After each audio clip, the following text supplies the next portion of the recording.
Welcome back to the Economic War Room. It's been quite a year. In fact, it's been quite 5 years. You know, we want to see problems in advance and devise solutions for you. And so far, I think we've had a pretty good track record. We've made a number of accurate predictions. We're usually ahead of the curve. And the 30-minute investment that you make each week should be helping you personally, financially, and helping America preserve liberty. This is our last episode of the year. We like to take it for a recap of what's happened and take a look ahead. We want economicwarroom.com to be your go-to source, and you should fact-check me there. What I'm about to share with you, about what we've covered in the past and how we were a little ahead of the curve and the things you could do about it, it should knock your socks off.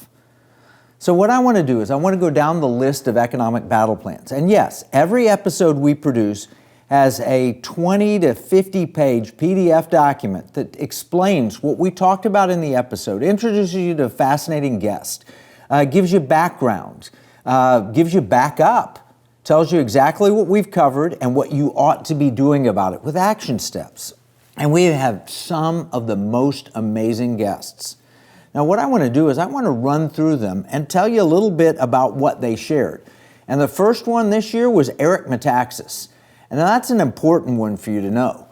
Eric Metaxas is an amazing guy. He's talked about, he talked about the Holocaust, and he talked about standing up against it and how the church failed in World War II. And he said, we're seeing the same kind of things happening right now. That was in January, well ahead of Hamas's attack on Israel, well ahead of the college students that are starting to be anti-Semitic and yell death to Israel and, the whole chants that they're doing to wipe Israel off the map. Eric was very early in that. We featured him, and it was one of the things we warned you about and gave you plans to deal with it. So we start with Eric Metaxas. Shortly after that, we had Tommy Waller and John Guandolo. And Tommy Waller is an expert from the Center for Security Policy. John Guandolo, he's an expert on radical Islamic terrorism. And then after Tommy and John, we had Ted Malloch talking about the death of Wall Street.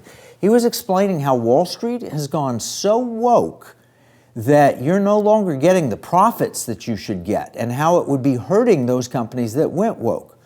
By the way, this was ahead of Bud Light and their foolishness, ahead of the collapse of Disney stock, ahead very early in the game on Target and all the other wokeness that's impacted your portfolio. And we helped you identify how companies were going woke. Here's one.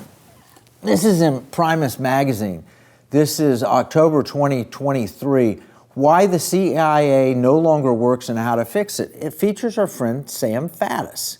Sam Faddis was our third guest this year in the Economic War Room, and Sam really nailed it on what it was, what the CIA was and should be, and where it's gone off the reservation, so to speak.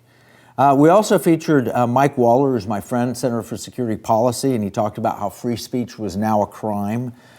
Michelle Bachmann, very early, February, we talked about the World Health Organization and how they had a plan to take over, literally, every aspect of health and then declare everything as a health crisis.